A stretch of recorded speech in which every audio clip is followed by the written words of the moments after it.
Hi, well, as you can see, I'm just getting ready for this week's matches,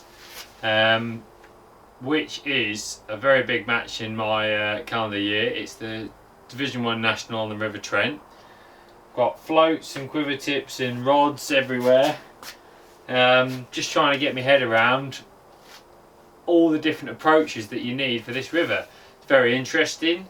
It's not a method water, if you like. I know in the past we've had Division 1 Nationals where you've been able to turn up and figure a method out. Well, it's not quite like that on this occasion. A river as diverse as the Trent has got so many different tactics that it's almost impossible to agree on a set plan, which I quite like actually. It's nice not to have a match like that. We don't, I think, to be fair, all the best anglers never have a set plan when they go fishing, but they do have a rough idea of what's going to happen. So that's what I'm just trying to get around at the moment. Feeder rods, float rods, anything else that I might need to do come the National. It's always a strange one, the National, because especially on somewhere like the Trent, there's lots of big fish in the river. There's going to be a lot of teams, maybe with anglers who aren't so interested in the team result and probably just want to fish to try and win the National. No problem. There's going to be a lot of teams who are going to be desperate for good points, so they're going to be trying everything they can to catch everything to get points. So that's up to them as well. I think Barnsley, who I fish with, have got a good chance. There's lots of good teams, but I think I have to believe that we have a chance of winning. Otherwise, there's no point in going. I do believe that we can win the National. I really fancy 2 or 3 other teams. Starlets have put a lot of work in. I think they will be hard to beat. You can never rule out Dorking. I think there's lots of good river teams who will be coming down for the match. So it's anyone's really. We're really interested to see what happens. I've been on there a couple of times this week. Really interesting. First one was at the tidal Trent.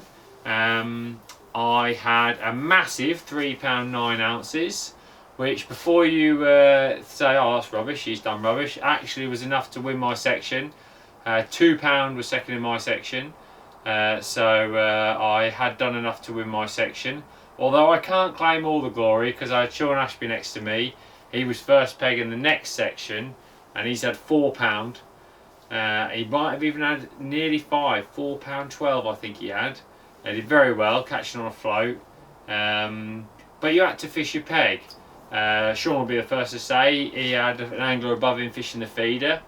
Gave him a little bit of space to fish a float, and where we were, the pegs were all very close.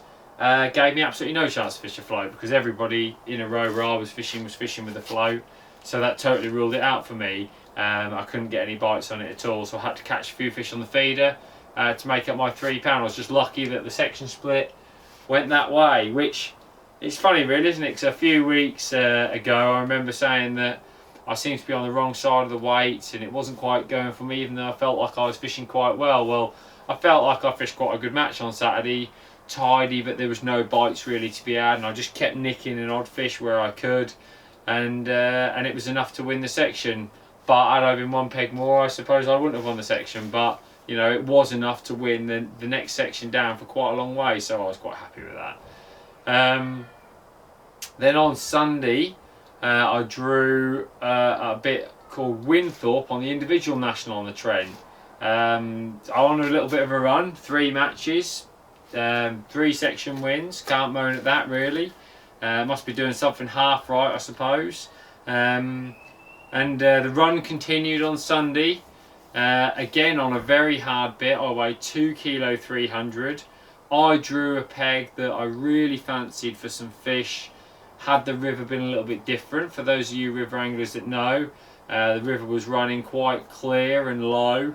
Not ideal bream conditions in bright sunshine, yet I drew a peg around Crankley Point that's quite famous for catching a few bream.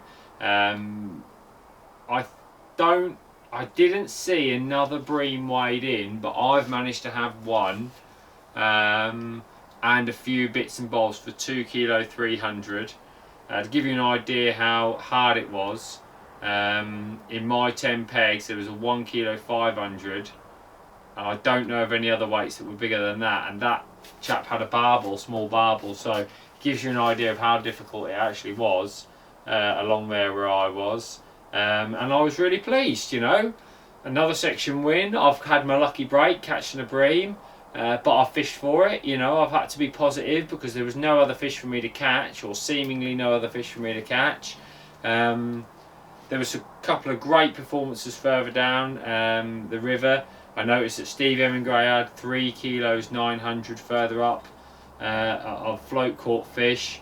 I think that was a tremendous weight on the day, and Alan Scotland did the same, about 10 pegs or so further down to my left, possibly not as far as that, 6 or 7 pegs I would have said further down to my left. He caught on a float as well, so fair play, absolutely fair play.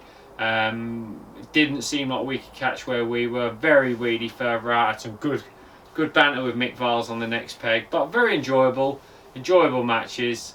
Not going to say too much on tactics this week because the Nationals next week. Yeah, I'm sure you understand, but after the National next week I'll happily talk for a few more tactics in detail, so it'd be quite interesting for anyone who wants to watch the vlog next week, find out a little bit more specifics. Right, loads to do here, so that's this week's vlog, and I'll catch you next week. Thanks very much.